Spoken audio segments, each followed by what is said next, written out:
Hey guys, what's up and welcome back to my channel. So today we're going to be talking about the YouTuber ImAllexx. This is not meant to be a comprehensive video, rather this is me giving you a rundown and I will show you some evidence because there's a lot.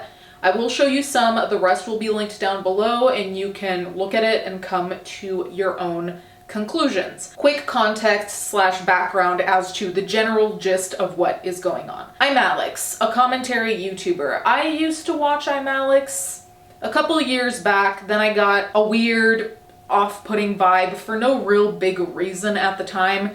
Just stopped watching. ImAllexx made a lot of content about allegations regarding sexual abuse, all of the big things that YouTubers were talking about on the platform, he would talk about. The reason why I'm underlining that he also used to talk about abuse is because now there are abuse allegations being made against him via his ex-girlfriend, Alice. In my opinion, there is a lot of extremely damning evidence. This is not really one of those situations where I can say there's not enough, we don't know. To me, it seems pretty damning. He seems guilty as all hell, also because we have clips of seeing him physically screaming. So I'll show you that and you can come to your own conclusions. So Alice basically outed Alex's fucked up abusive behavior. She posted a Google Doc, which I read through yesterday. It's, I think, 82 pages if I recall correctly. And then there were some videos that exceeded the playback, so I couldn't see them until later on. Actually, today I saw them. They were re-uploaded. Those will be linked down below, but I will also be including some of those in here. So trigger warning right now for like screaming, abusive, shitty behavior. The reason why all of this has blown up to the degree it has is not only because it's abuse, and when I say only, I'm not belittling abuse, but there are additional factors that make this more controversial and more hypocritical in the sense of, if you followed ImAllexx, there were multiple times when on his channel he discussed abuse of various kinds, also because he spoke about big YouTubers and we know that abuse has happened with big YouTubers as well, right? So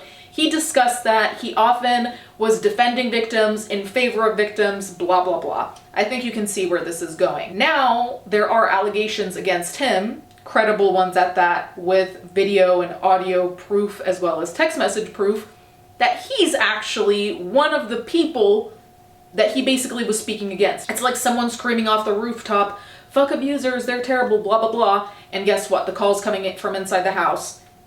You're an abuser, allegedly. That makes this situation all the more, I guess, volatile because a lot of people reacted with, I'd say, almost bigger disappointment because this was the guy that was supposed to stand up for victims, and then here we are. One last thing I'm gonna say is I've seen quite a few tweets and comments about people saying, oh, you know, I always knew something was off, I knew it, blah, blah, blah.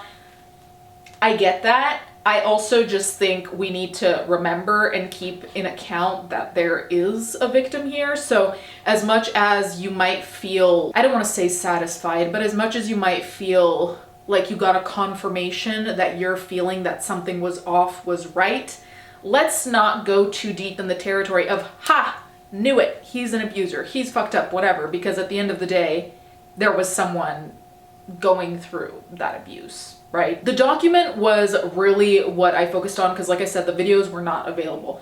Now, in this document, one of the first things that I noted was, and I think everyone noted, super manipulative behavior. Now, this is not manipulative, but I already thought it was out of line how many names he was calling Alice. Everyone has their own way of living their relationships, and I'm not here to be a teacher about that. You do what you want to do. I already think it's completely out of line to be calling your partner, significant other, anyone you care about really, a whore. For me, that's already surreal. At our big age, it's surreal. We're not silly 15-year-olds who are just gonna say a big word. That already in and of itself is a massive red flag in any type of relationship. If someone gets mad at you and starts throwing names at you, that's not a respectful conversation. And it's also like, it's not obviously always like this, but the moment that you're okay with calling your girlfriend, your partner, whatever, a whore, a cunt, all of these other things, For me, the line is very thin to when you take that to a new level and decide that you can call them that and push them around, or you can call them that and really get in their face or really scream at them, scare them. I just think it's a very thin line a lot of the time, so that's just my opinion. But that was happening in the text messages. In the text messages, there was also this back and forth of, and Alice said this in the document, that there were times where she became apologetic to try and save the relationship, which happens often in cases of abuse. And he would be horrible, consistently horrible, saying he didn't want to see her face, he didn't want to talk to her, she was annoying, he was over it. And then later on, he'd come back and say, oh yeah, you know what? Please answer, I didn't mean it, blah, blah, blah. And then he'd go back to, no, I'm over it, I never want to see you again. So there was this manipulation in a way of taking advantage of knowing that someone wants to get back to you and kind of giving them false hope and then kind of pulling back and saying, no, actually, you know what? I don't give a fuck about you, but actually I want to be with you, but actually no. So there was a lot of that in the 82 pages. Another thing that was there, and this pertains also to what I was saying about using heavy words with people, like calling someone a whore, blah, blah, is the fact that he was very pompous about his job and his career, often referring to the fact that he was famous and knew how to get a career in this world going, and that she was sleeping and useless because she was depressed. Those were the implications there. Now again, the conversations, we only see what was screenshotted. We have to do with what we have. And I do want to say there are some things in there that I read that I felt like needed more context, so I don't want to specifically underline those. These screenshots give us an idea, but if I were to screenshot any conversation with my friends, I'd probably have to write you a paragraph to even let you in on the situation at hand. It's kind of like explaining an inside joke to someone who doesn't know you or your friends. Like, that's gonna take a long time. So anyway, there's a lot of context missing. The context missing gives me a fuller picture. I don't need more context to know that his behavior was fucked up. Let me be clear about that. His behavior being fucked up is not really up for discussion for me. I don't think for a second anyone who is not hell-bent on defending him can say that it's okay to say any of this to anyone, whether they're your girlfriend or not, honestly. Anyway, aside from that, there were also audios leaked. I will be putting the audios here. Thing about you, and this is the thing, and this is why I fucking go round and round in circles. I join call, and when I'm getting, you're talking to me, going, this is the thing, even though now, when it's too fucking late, you admit that you did everything fucking wrong. But when it actually matters, when you should lay down like a good fucking dog, you don't fucking do it. You fight for some reason. I don't know why you fight, because you're losing, because you end up admitting that you fucked it all up anyway. So it's just fucking weird. And I know that you're going to end up admitting that you fucked it all up, which is why it's sorry first. So I'm a fucking whore mouth bitch retard cunt.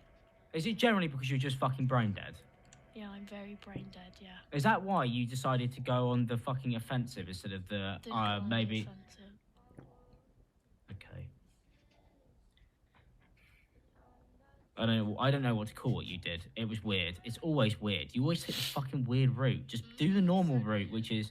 Just do the normal route, but a normal girlfriend would do. Acting like this is all just me, and that's something you really need to fucking fix.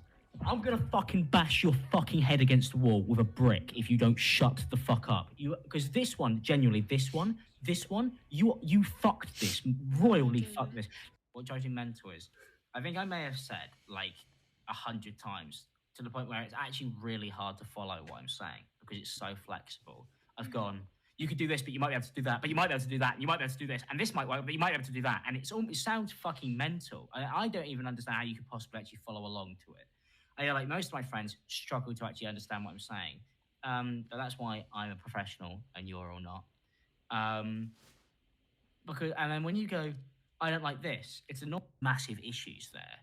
And you think you can just fucking ignore them because like, well, what's the worst that can happen? I don't know.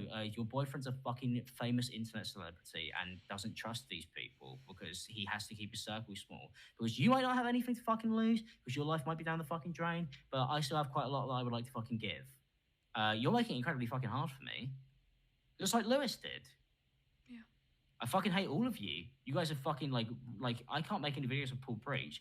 I really don't know what there is to elaborate on in the sense of they're pretty cut and dry. The way that Alex reacts in a lot of these seems like an extreme level of frustration, and granted, I don't know what he was dealing with, I don't know what his life is like, I don't know this man, so I can only come to conclusions based on what is out there and what I've got. And I realize that, and that's a limitation I think we all have to acknowledge, That being said, those limitations do not nullify the fact that we can say with the little info we have, all of this shit is deeply fucked up. As of when I'm filming this, Alex hasn't said anything. I don't really know what he can say. So friends of his and people who collaborated with him have also come out and posted statements and said things. I can insert those here, but under the hashtag ImAllexx, there's just a lot right now. I don't really think there's much else to be said, and I think that this is one of the relatively few situations I've seen in my time on YouTube where there's actually very, very, very little doubt for me